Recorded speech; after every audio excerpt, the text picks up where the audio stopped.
कभी ऐसा हुआ है कि किसी बहुत बड़े लक्ष्य को पाने के ठीक बाद उस जीत के एकदम शांत पल में एक अजीब सी बेचैनी महसूस हुई हो?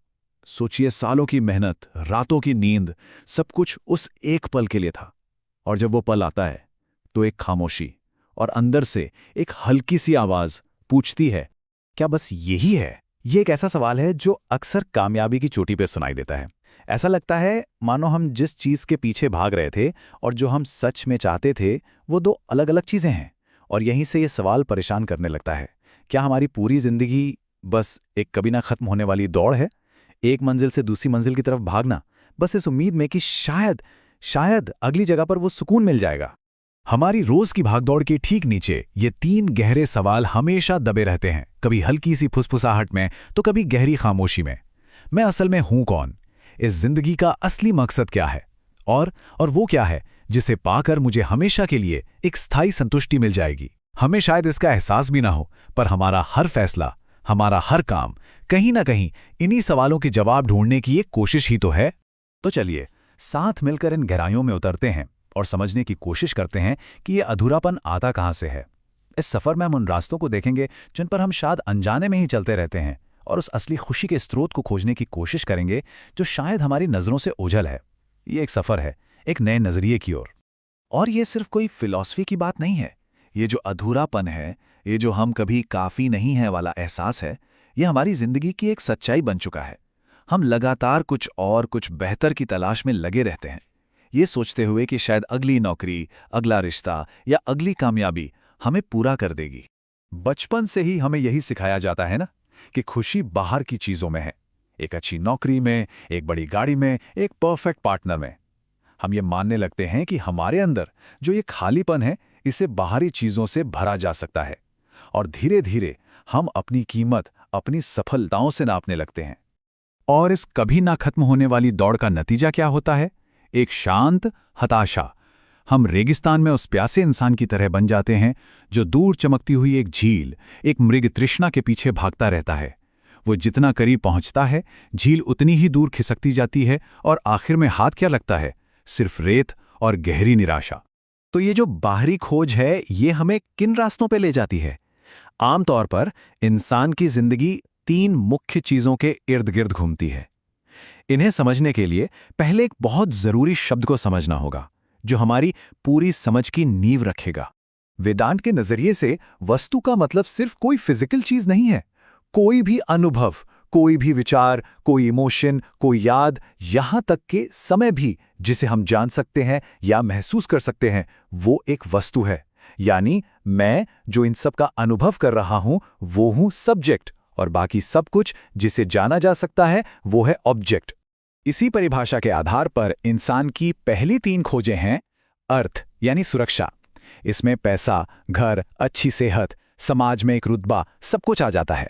दूसरी है काम यानी हर तरह के सुख की तलाश, अच्छा खाना, संगीत, कला, रिश्ते, हर वो चीज़ जो हमारे मन को अच्छी लगती है। और तीसरी है धर्म, मतलब एक मीनिंगफुल जिंदगी जीने की इच्छा, सही काम करने और एक अच्छा इंसान बनने की चाहत। अब देखिए, इन तीनों रास्तों में, चाहे वो सुरक्षा हो, आनंद हो या सदाचार हो, इनमें एक बात बिल्कुल कॉमन है। ये सभी बाहर की किसी वस्तु को पाने या अनुभव करने पर टिके हैं। चाहे वो पैसा हो, कोई रिश्ता हो, या फिर एक अच्छा इंसान होने का एहसास ही क्यों ना हो, हम हमेशा खुशी को अपने से बाहर ही खोज रहे हैं। लेकिन यहीं पर एक बहुत बड़ा सवाल खड़ा होता है।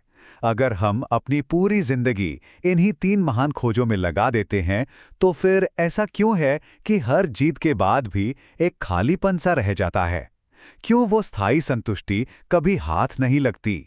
इसका जवाब शायद थोड़ा चौंकाने वाला है, पर बहुत ही सरल है। वो ये कि खुशी चीज़ों से आती ही नहीं है।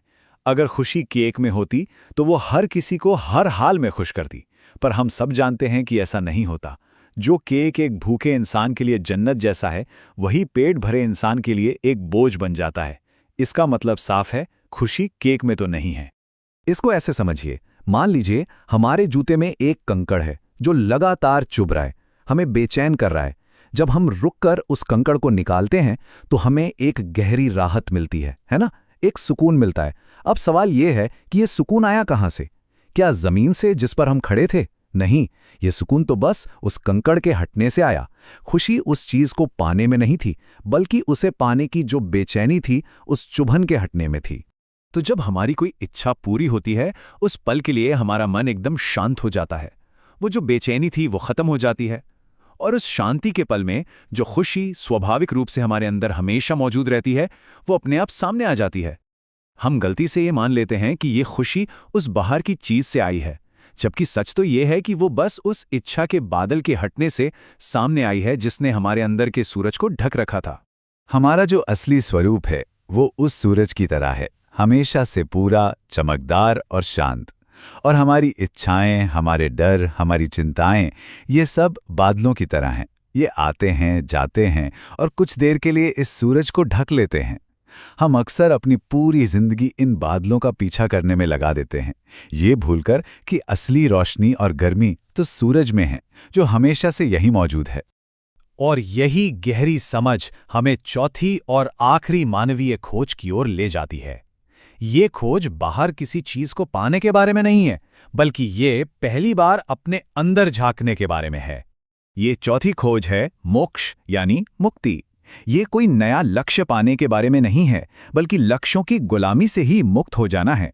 ये उस गहरे एहसास से आज़ादी है कि मुझ में कोई कमी है। ये समझना कि हम पहले से ही पूर्ण हैं। असल में चीज़ें हमें दो तरह से गुलाम बनाती हैं। जब वो हमारे पास नहीं होती हैं तो हम उन्हें पाने की बेचैनी में और अपनी कमी के एहसास में दुखी रहते हैं, और जब वो हमें मिल जाती हैं तो हम उन्हें खोने के डर में और उन्हें संभालने के तनाव में जीते हैं। दोनों ही सूरतों में मन की शांति चली जाती है। ये उस कहानी की तरह है जिसमें एक इंसान अपना कीमती हार खो देता है। वो घबराकर पागलों की तरह उसे हर जगह ढूंढता है, घर के हर कोने में, बाहर गलियों में, हर किसी से पूछता है। वो थक कर निराश होकर बैठ जाता है, और तभी उसकी नज़र एक आईने पर पड़ती है, और वो क्या देखता है कि हार तो पूरे समय उसके गले में ही था।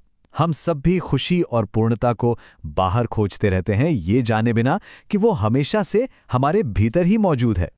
और ये जो आत्मजांच है, अपने भीतर देखने की प्रक्रिया, यही वो आईना है। ये हमें कुछ नया नहीं देती जो हमारे पास पहले से नहीं है। ये तो बस उस सच्चाई को दिखा देती है जो हमेशा से वहां थी, बस हमारी नज़रों से छिपी हुई थी। जब ये समझ गहरी होती है तो हमारे जीने का पूरा नज़रिया ही बदल जाता है। हम कमी के एहसास से जीना बंद कर देते हैं और पूर्णता के आधार पर जीना शुरू करते हैं। तो ये बदलाव कैसा दिखता है? पहले हम मानते थे कि खुशी चीज़ों से आती है, लेकिन अब हम जानते हैं कि खुशी हमारा स्वभाव है। पहले हमारा लक्ष्य कुछ बनना था, कामयाब बनना, खुश बनना। अब लक्ष्य बस उसे देखना है जो हम पहले से हैं। जिंदगी अब बाहर की चीज़ों के पीछे एक दौड़ नहीं, बल्कि हमारी अंदर की पूर्णता की एक सहज अभिव्यक्ति बन सकती है। और यही इस पूरी यात्रा का सार है। ये सफ़र कुछ हासिल करने या कुछ बनने का नहीं है, ये बस उस सच्चाई को देखने का है जो हमेशा से हमारे अस्तित्व का केंद्र रही है। और अंत में बस ये एक विचार हमारे साथ रह जाता है, क्या बदल सकता है हमारी जिंदगी में, हमारे रिश्तों में, हमारे काम में, अगर हम अपनी ऊर्जा बाहरी बादलों का पीछा करने से हटाकर अपने भीतर के उस सूरज को देखने में लगाएं जो हमेशा से चमक रहा है।